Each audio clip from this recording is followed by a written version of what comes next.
Welcome back to the Papers Podcast, where the number needed to listen is 1. It is the start of the academic year. Well, it started the academic year here in North America. It is fall. My kids are off to school. They were crying. I was cheering. You can figure out why. Lara is here. She has a t-shirt. I'm going to let her display it for all of you. Go ahead, Lara. Hi, everybody. How you doing? I don't need to tell them what my t-shirt says, do I? They say I have two problems, or I can't read it. It's backward in my screen. I'll read it for you. Thank you. Lara's t-shirt says, they say I have 2 major flaws. I don't listen. Something else. All right, Jason, thankfully, you're also wearing a t-shirt. Stop. I'm in a suit. How are you? I'm in a tux. I'm great. Hey, hi, everybody. Thanks for joining us. Linda, save us from ourselves. We're going to be really funny to ourselves, but everybody else is going to unsubscribe from this podcast because the inside jokes are too deep. What do you have for us this week? Okay, well, the first thing I have is I'm not going to fall into the error that Lara did, which is trying to remember at the end of the podcast what our contacts were. So I'm going to say right up front, if you want to get in touch with us, Jason, would you stop yawning, please? That was my tribute to you. This is your go-to, right? So I was this is my Linda tribute. All right, let's get to the paper. Before I give you the topic and the title, let me ask you to describe very briefly some teaching or some other education practice that you've done, which was not effective or successful, as the context was different than what you were used to. And we'll go John, Jason, Lara.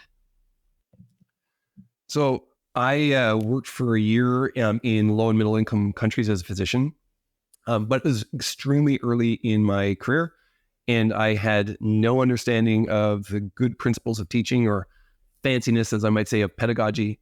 And so I delivered a lecture using a chalkboard to a nursing class that had physiology completely irrelevant to the context, and imagined that this class of nursing students would somehow engage and interact with me. And here's a live recording of when I'd ask a question. There we have it. That's exactly when it didn't work. 1, I had the wrong instructional method. 2, I had the wrong content. And 3, I never attended to cultural or contextual needs of the audience and of the educational purpose of the teaching opportunity. So yeah, wow, you can only get better from there. I once did a teaching session. I was visiting professor in a country in Asia and did a teaching session, did my go-to Canadian teaching moves from Canadian medical students, lots of interactivity and enthusiasm, and just like John, silence. Because it was not culturally appropriate locally to speak up in the way that I was asking the class to. So that was on me for not adapting my teaching technique, for sure. Yeah, so mine is similar. I was a visiting professor in Taiwan. And can I just say I had such a great time there? And what an excellent set of community members. And it was so rich and it was so fun. And I was really lucky because the person who invited me, Lynn Monroe, can I just put a little shout out to Lynn and Charlotte Reese, because their work is epic. And if you haven't read Lynn Monroe and Charlotte Reese, you're missing out on a great set of readings. But anyway, Lynn had prepared me and warned me that, because I was doing a lot of teaching in different contexts, and she's like, don't come with a North American attitude. You're going to have to flip the script.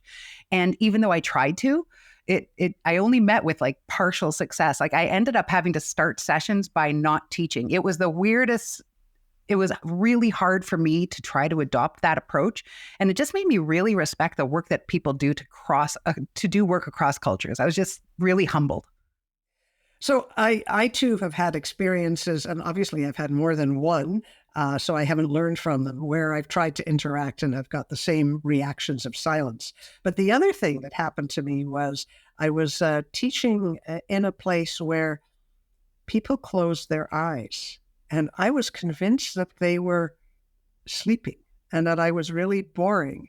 And it turns out that... Not good. Not good. But it turns out that in that particular context, people actually close their eyes so they can concentrate. So that's what they told me anyway. And I didn't hear them snoring. So All to say that context is really important. We're going to talk about a paper called Becoming Agents of Change, a contextual influences on medical educator professionalizations and practice in a low and middle income country context. 2023 in Teaching and Learning in Medicine, Wendy Hu, Van Nguyen, Nhai Nguyen, and Renee Stahlmeier. I've entitled this episode, Medical Educators Are Medical Educators, right? Or maybe not.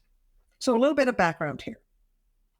Low and middle income countries have, as we do, but perhaps more so, workforce shortages, and at the same time, increased expectations of quality of care. So therefore, they've had a rapid growth of medical schools and other health profession schools, both in terms of size, number, and their global outlook. Therefore, as we go down this path, there's a need for medical educators who can both teach and plan curricula, whatever.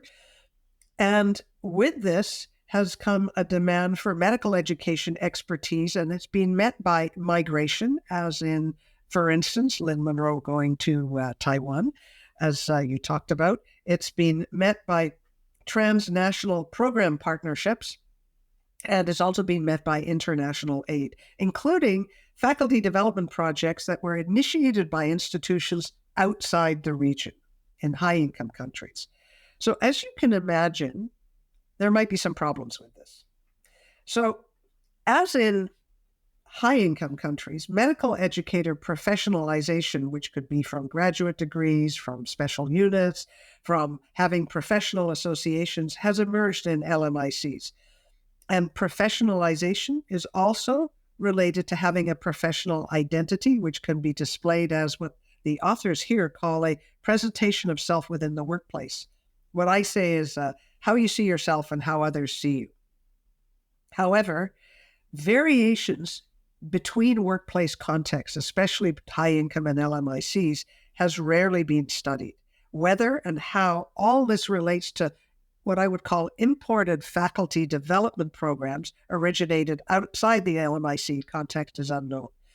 And an example of that might be, for instance, Vietnam sending future clinician educators to Maastricht for a graduate program, just as an example. I'm going to sideline here just for a second to talk about the theory of practice architectures, which is what the underlying theory is, a sensitizing theory that these authors use. The theory of practice architectures, and I quote here from the person who seems to have written a lot about it, someone called Chemist, is that practices are composed of sayings, doings, and relatings that hang together for the purpose of practice. So what does that mean? Saying, doings, and relatings are related and constrained by three things: cultural and discursive elements, such as professional and organizational discourses and values. That's something that I might call the hidden curriculum. Material and economic issues, such as the actual resources and activities that are done, and socio-political activities or arrangements, such as institutional relationships, organizational structures, and that. And all of this influences where the practice happens and how it happens. So just think about that as we go forward. So the authors say that the purpose of their study was to investigate contextual influences on the long-term impact of an international faculty development program a decade after its delivery in an LMIC context, in this case, Vietnam. And the authors did this by examining the experiences of Vietnamese medical educators in the decade following their master's completion. So does this grab you, Jason, John, Lara? You're going to hear me say lots of positive things in this episode about this paper. This completely grabs me. The theory of practice architectures is something I was briefly exposed to before, and this paper made me go and read about it. And I see its utility, and it relates so much to so many things that we try and implement in med ed. So that's my little foreshadow that I really like this paper because it just highlighted the problems of implementation. I'm pausing here because I have to foreshadow a little bit of my challenges with this paper as we move forward.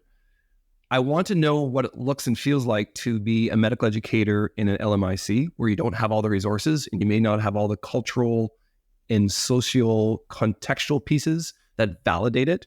Certainly in Canada, which is the context for me, being a medical educator is still a valid professional identity in the institution, but it may not be at the same level as some leadership and research, like biomedical research positions. So I do want to know what it feels like in this country of Vietnam. I think their transfer is saying we're going to talk about LMICs. I think they should just say, well, what it looks like in Vietnam, because that's really all they're talking about. So I'm like that. But the way they set up the methods, as we're going to hear about, I don't think it answers that question. And so I'll save my critique for when we get to the methods part.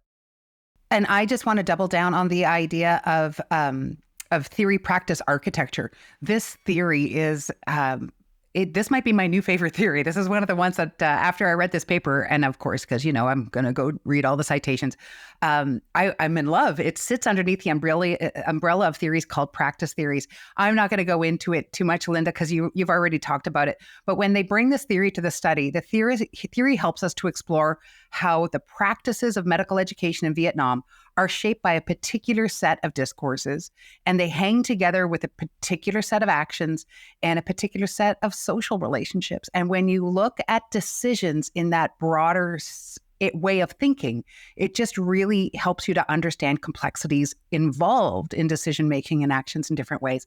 If you want to know more about this theory, I think I shared it with you, Linda, but I can make sure you have it.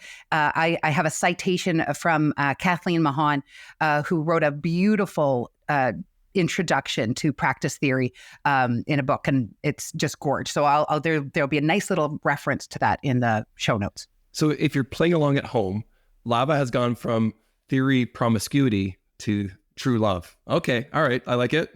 Maybe it's just sequential monogamy. Actually, before we move on, this is really important for listeners. No, my monogamy is not really important for listeners. No, not this part. It's not about you. Good. How do you learn a new theory? I'm curious, John Lara.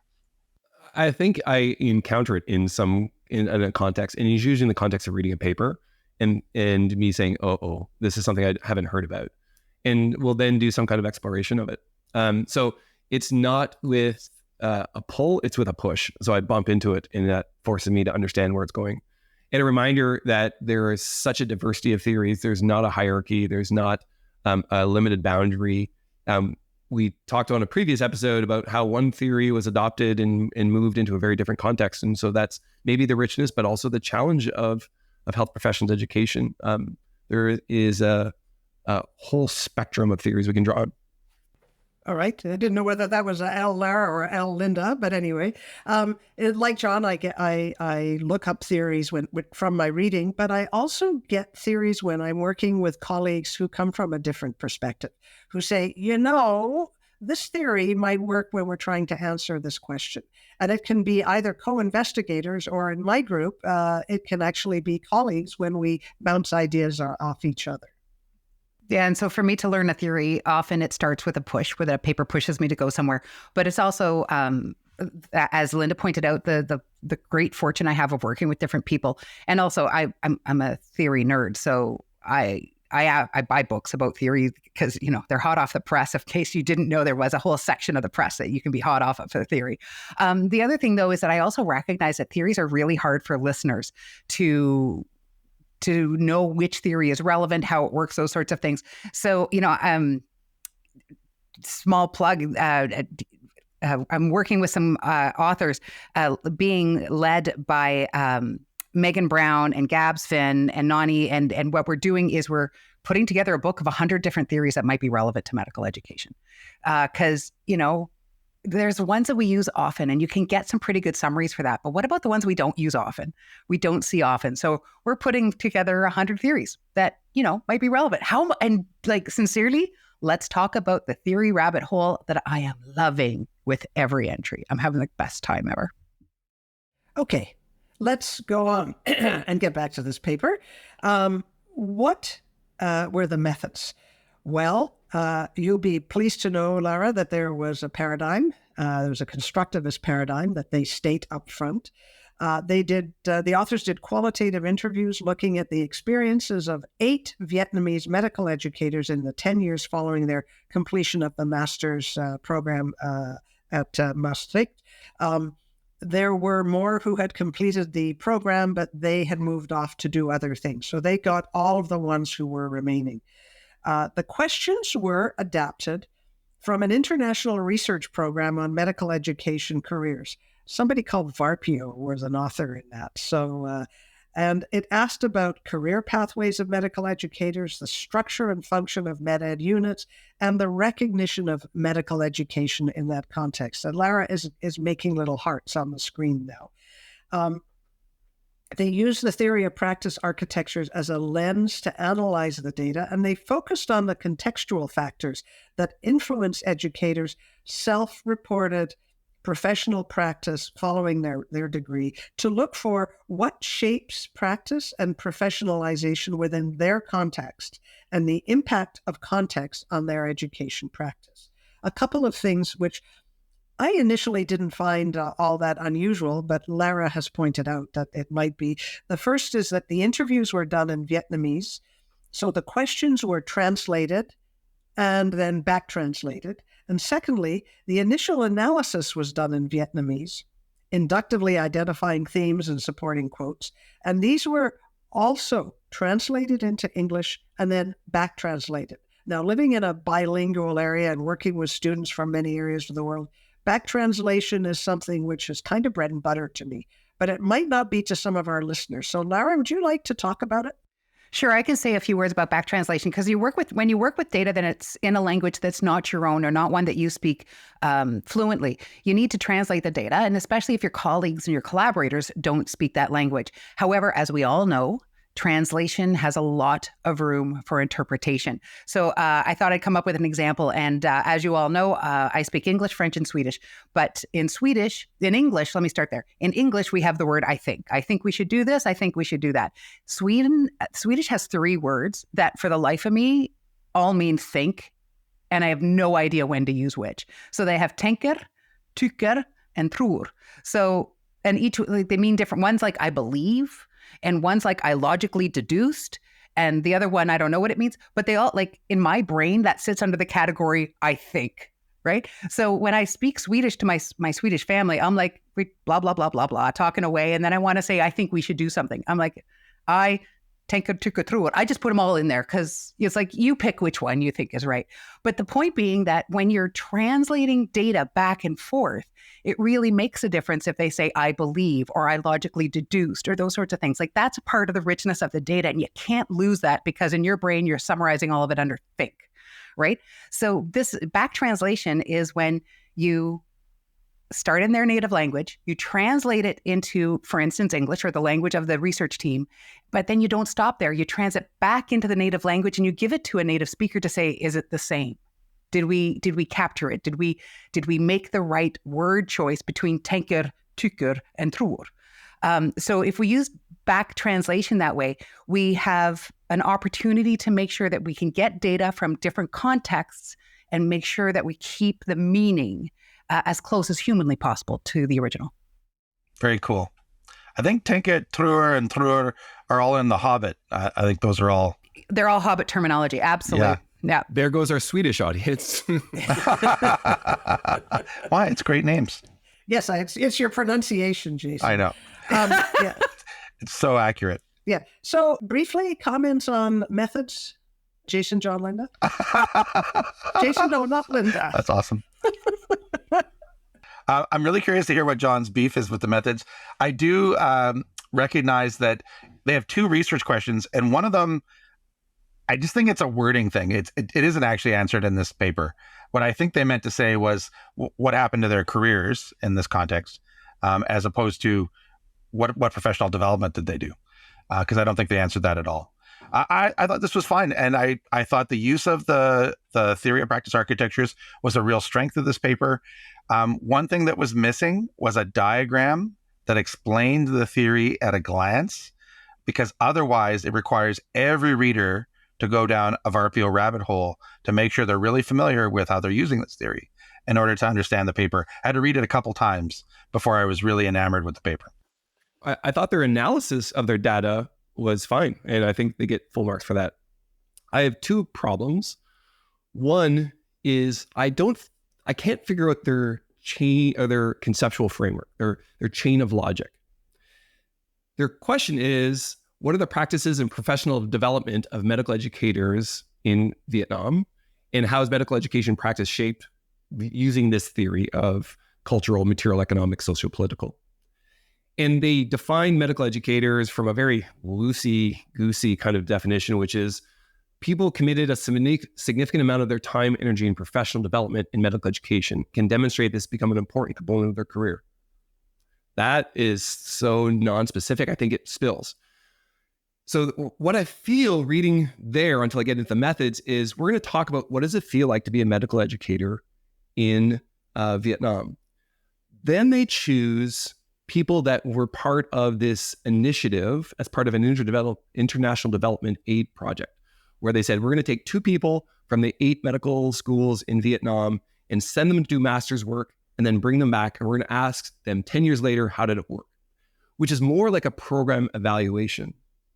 And so what you haven't done is you haven't tried to sample across all the individuals who might be medical educators under your very loose definition to say, okay, do we have a sample that's representative of everybody who is self-defining, because that's what the definition looks like, as a medical educator in Vietnam. So we don't have that. We then instead have individuals from this program. So it starts to feel like, am I doing an evaluation of the program? Was it a success? Now, Jason, you're waving your hands because I have a second thing to say, but jump in. Okay, so that I had the same thought when I read it the first time. So I have a little tiny bit of context, and I'm open to correction for the following paragraph. But I was in Vietnam last year, and I was really struck by the people who were at this MedEd conference that my colleague David Duong invited me to be at. And some people in that room they sort of had the identity and title and career path of medical educator. And what they were explaining to me was the vast majority of doctors and health professionals in Vietnam don't see themselves as having that role, that identity, that obligation. They might work in a clinical setting where there are learners, but they don't feel obligated to teach the way these other people do. So my interpretation now is of this paper is they're saying, hey, this is not a program evaluation. They explicitly say that in their discussion. They say, hey, this intervention happened that tried to create a bunch of medical educators in their context. What happened? And I think that's the paper, and it made more sense to me then. I don't know. I think if you just remember that identity is how you see yourself and how others see you, it's helpful.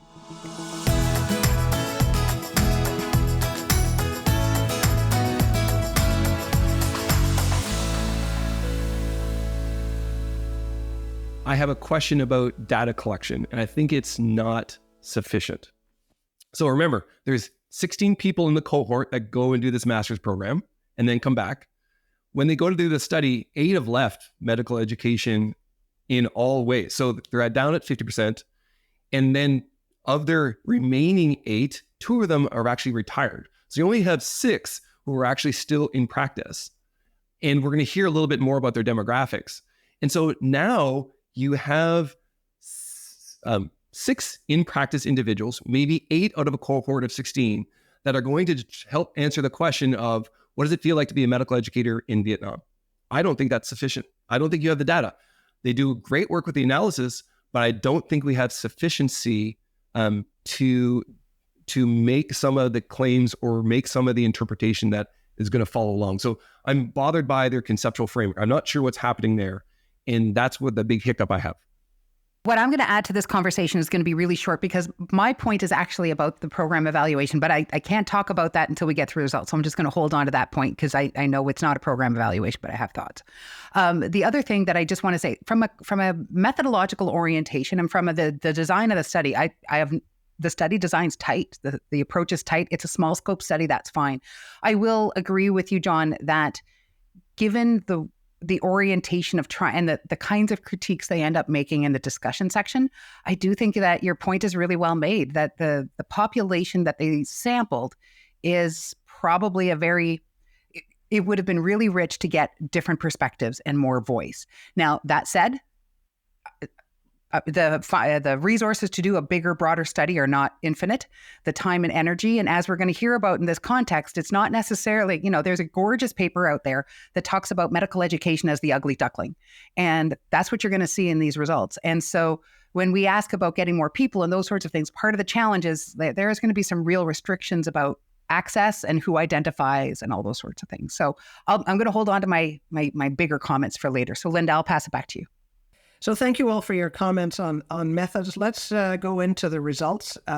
John has pointed out the demographics of the people who they actually interviewed. There were 4 themes, and I won't say 4 themes that emerged because I know Lara doesn't like that. But in the paper, they talk about themes that emerged and things that emerged, just so you know, Lara. The first had to do with career and practices. So what the educators did before, during, and then after their program. And what they found was that they did have roles, as Jason pointed out, as teachers and education leaders, but none had been promoted to full professor, and none were doing education scholarship for whatever that's worth. Maybe that wasn't considered part of their role or wasn't valued. Secondly, something that the authors called unrecognized and unseen practice. There was a lack of official recognition that was conferred on them. There was subsequent invisibility, and that impacted not only positive things like promotion, but also motivation, which may have been why half the people dropped out. Third, structural restraints, resource limitations, lack of institutional structure, lack of med ed units, lack of physical resources and financial resources affected both individual advancement, but also collective activity, people working together. And if you don't have that community of practice, it's a little difficult to go forward. And finally, cultivating connections through what they call social traditions, and the fact that they had a hierarchy that actually resisted change. So to try and summarize those 4 things without going into all the details, participants reported being in well-established teaching delivery roles, but the absence of resources meant that practice was restricted and determined by institutional leadership problems and individual adaptations. There was this limited formal recognition and material support, so they had trouble reintegrating into Vietnamese medical education. Whereas their pre-existing roles as clinicians was highly valued. So again, it has to do with the stature of med ed. And the authors called their identity a fragile educator identity, where their agency could be overwhelmed by all kinds of external structural restraints. Or it could be reinforced by their personal initiative to cultivate connections and change. There's several paragraphs near the end that also link the findings to the broader sociocultural and political climate, which Jason has reported a little bit. So in conclusion, the authors say their findings suggest that faculty development delivered across diverse contexts, such as in distributed or transnational medical programs, may have more effect if informed by a practice architecture analysis for each context. In other words, contextual factors necessitate the co-design and co-delivery of international faculty development programs if they're going to achieve long-lasting effects. The authors several times in the paper emphasize the importance of attention to understanding local cultural context. So quick take on your thoughts on this. We'll go Lara, Jason, John. I have 2 points I just want to make really quickly, Linda. Thank you for letting me go first because I love having the first word when it comes to these things, just so you know. Thank you. The only 2 things I want to point out, Linda, first of all, is that I think, what's really interesting is that I don't know the history necessarily behind this paper, but I could imagine it started as a program evaluation to see how successful the Vietnam program of sending people to Maastricht was. And what's fascinating is that if they have done a typical program evaluation, they probably would have found out everything. They probably would have said, therefore, we met the objectives set out by the program. And everybody would have said, therefore, it's successful. However, as this study shows us, the program probably should not be labeled successful. Sure, the education was delivered. Yes, degrees were bestowed. But when they back home, the degree didn't carry weight. And as these authors explained, the practice architecture needed in Vietnam for these degrees to carry weight wasn't there. So what I really appreciate about this work is that they took something that could have been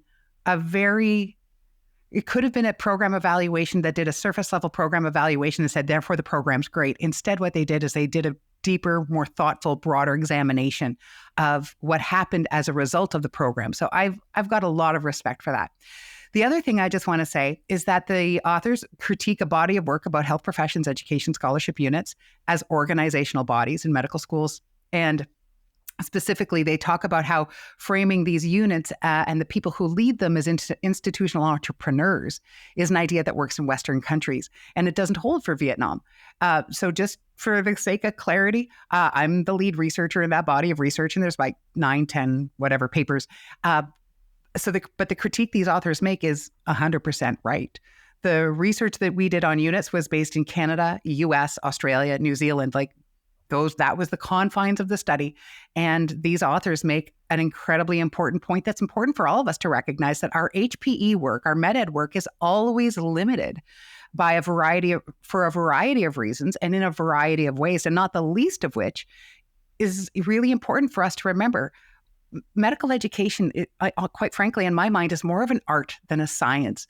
There's more room for interpretation and context matters and all those sorts of things, as opposed to a science where we might say there's an answer that is right. And so I really appreciate the critique from these authors that we need to be thinking about the work that we do, and in this case, the educational programs we deliver, in terms of the context where the people are who are going to harness, use the data, the findings, the programs. Because as this research shows us, the program goals and expectations that were set out for a Dutch context or by a Dutch context, when it went to Vietnam, the learners walked away with a very different orientation. Thanks, Linda, for giving me the last word, because I prefer that to the first word. I found the results to be kind of like a chimera. If we're looking at it through the faculty development lens, which they said we're not doing it, but that's in their big point in their discussion, not shocking that you take people out of their context and put them into a program that is not recognized within their home environment, and then distribute them so they're all by themselves across the country. And that's the sum total of your innovation or your inoculation. Not surprisingly, you're not going to see a significant movement or change in the system a decade out. That's not surprising. I think we'd all agree with that. What I think is more challenging in that the other version of their study is, man, it's really invisible and really lonely to be an educator in Vietnam. And it pays bad, and it's hard to do the work because you're not, none of them are involved in scholarship. I think we skipped over that pretty quickly. So you're not even advancing your own field or creating innovation that is being disseminated so that you can have a transformation even within your own context, or at least not how it's reported amongst the 6 people still in designated roles. And not all of them are actually in specific education roles. So again, it feels pretty lonely. I will put a big caveat, but I don't think we can transfer their findings in a big way, even within the context of Vietnam, because I think there's a whole bunch of other voices that haven't been heard. So I don't want to have any definitive conclusions. I'd leave that as a very soft conclusion, but as an opportunity to move forward. Okay. So I know we're tight for time, but I found this paper really, really rich. I found the findings resonated deeply with me, and I'm going to compare it to 2 things really quickly. One is the program that I think got both John and I into med-ed was a fellowship program in our region. And it was premised on the fact that there were very few medical educators actually using theory. They gave a little bit of money to a few trainees and others, and then said, go have a great career. When we followed up with people, they said things like, that was amazing, it was inspiring when we were all together. But when I went back home, my department head said, here's some patients to see. So that these are recurring themes, I think, worldwide around infrastructure and recognition and so on. What a contrast it is to people who are doing quality improvement. And that's a very young field. And there are colleagues, they're getting expertise, they're getting people who teach quality improvement, people who execute quality improvement. And I feel like the recognition is coming to them a little faster than our field. And that contrast really makes me think about what the differences are worldwide. This paper I actually think is filled with lessons. I disagree with John. I think it's highly valuable. It's not just about Vietnam. It's like, if this, then that. There's a whole bunch of really good lessons. Maybe some of the lessons we need to learn are also that your description, Jason, is probably where we all were some decades ago. And how have we moved on with our context, and how can that be expanded? One quick paper clip before we have our highly validated, sorry, I'm not supposed to say that. One quick paper clip. The application of the theory of practice architectures to evaluate the outcomes of this program has important implications for designing activities for medical educators. They're using not just the personal part, but the meso and the macro dynamics, and using an established methodology in a new and underexplored context, which in this case is Vietnam. I think it's something really important. And it has impact, as we've just pointed out, on theory as well as practice. So I think it can influence decision-making, not only in Vietnam, but otherwise.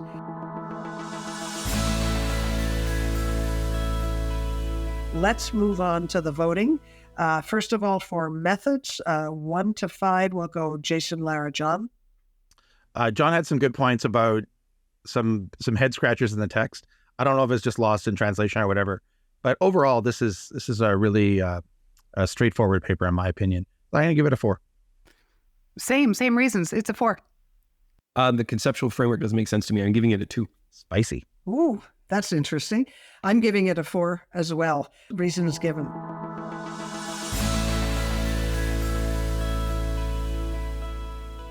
Okay, how about impact or education usefulness?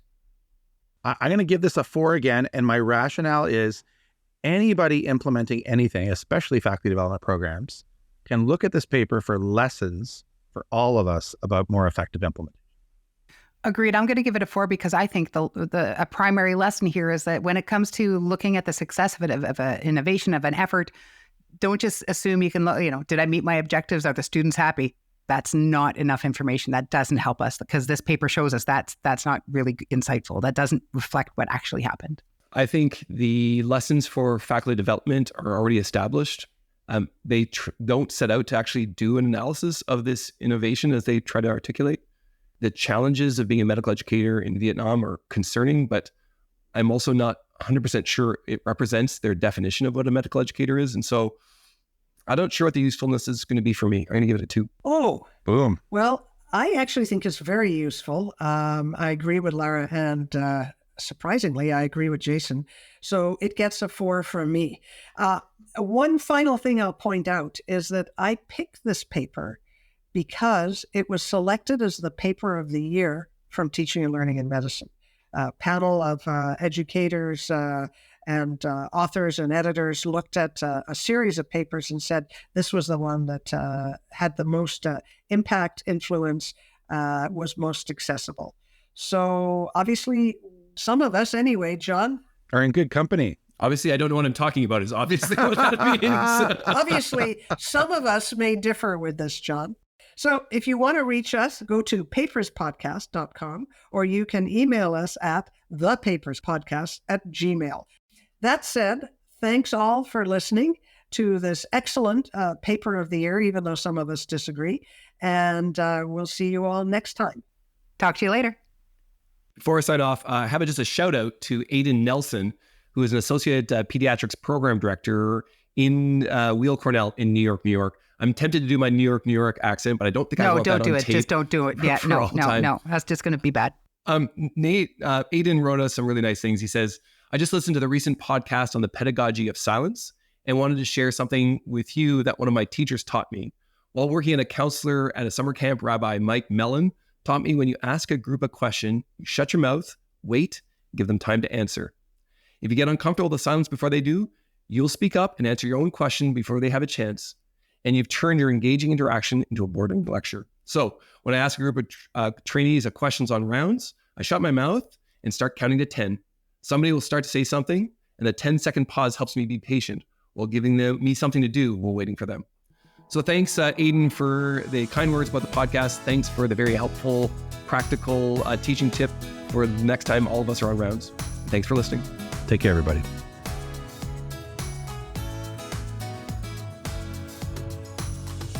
You've been listening to the Papers Podcast. We hope we made you just slightly smarter.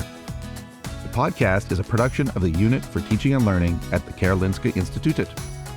The executive producer today was my friend Teresa Sörö. The technical producer today was Samuel Lundberg. You can learn more about the Papers Podcast and contact us at www.thepaperspodcast.com.